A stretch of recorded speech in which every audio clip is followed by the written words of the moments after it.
విద్యుత్ ఛార్జీల్ని పెంచి ప్రజలపై భారం మోపడం తగదని సిపిఎం రాష్ట్ర కార్యదర్శి వి శ్రీనివాసరావు అన్నారు. జగదాంబ సమీప సిఐటియు కార్యాలయంలో ఏర్పాటు చేసిన విలేకరుల సమావేశంలో ఆయన మాట్లాడారు. వైకాపా పాలనలో ఛార్జీల పెంపును వ్యతిరేకించిన ముఖ్యమంత్రి చంద్రబాబు నాయుడు, ఉప ముఖ్యమంత్రి పవన్ కళ్యాణ్ ఇప్పుడు ఛార్జీలు ఎలా పెంచారని ప్రశ్నించారు. ఆ దానితో సెకి చేసుకున్న ఒప్పందాలపై ఆరోపణలు వచ్చినా వాటిని ఎందుకు రద్దు చేయలేదన్నారు. డ్రగ్స్ కంటైనర్పై పూర్తి స్థాయిలో విచారణ జరపాలన్నారు.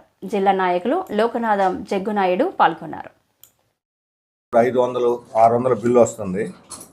మేము వివిధ ప్రాంతాల్లో చేసినటువంటి సర్వే ప్రకారం గత నెలలో, ఇప్పుడు ఉదాహరణకి గత నెలలో నవంబర్ నెలలో బిల్లు 386 రూపాయలు వచ్చినటువంటి వాళ్ళకి అంతకన్నా 10 యూనిట్లు తగ్గిన కరెంటు కాల్చడం 503 రూపాయలు వచ్చింది.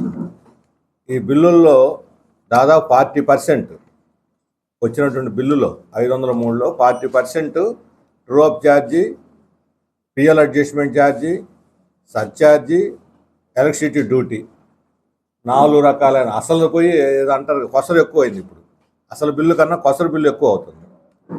దీంతో చాలా ముఖ్యంగా L1, L2 వాళ్ళు అంటే ఎల్టీ ఈ గృహ వినియోగదారులు, చిన్న చిన్న షాపులు ఉన్నటువంటి వాళ్ళ పరిస్థితి మరీ దారుణంగా ఉంది.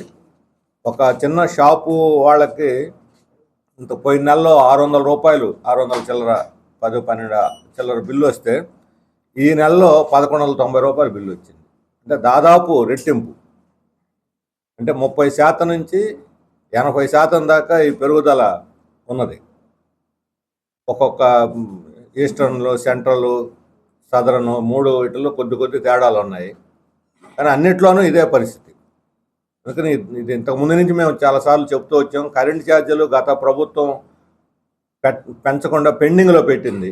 ఈ ట్రూ అప్ ఛార్జీలని ఎప్పుడో 2021-22లో కట్టాలని చెప్పని పెండింగ్లో పెట్టింది. ఈ ప్రభుత్వం దాన్ని అమలు చేస్తున్నది. అంటే మీరు గత ప్రభుత్వ నిర్ణయాలని అమలు చేస్తారని అడుగుతున్నాం. గత ప్రభుత్వం దాన్ని రద్దు చేయకుండా పెండింగ్లో పెట్టడం తప్పు. వాళ్ళు ఇప్పుడు ఎలక్షన్ తర్వాత వేద్దామని అనుకున్నారు, ఎన్నికలకు ముందు ఓట్లు పోతాయని. ఇప్పుడు వచ్చిన ప్రభుత్వం, గత ప్రభుత్వం దాన్ని సరిదిద్దాల్సింది పోయి దాన్ని అమలు చేస్తున్నది. ఆ రోజు తెలుగుదేశం వాళ్ళు ఈ విద్యుత్ ఛార్జీలు ఎక్కువ పోతున్నాయి, వీటిని మీరు కట్టద్దు అని చెప్పి ఆ రోజు పిలిపించారు. మేము వస్తే తగ్గిస్తామని కూడా పిలిపించారు. ఇప్పుడేమో తగ్గించడానికి బదులు పెంచేశారు.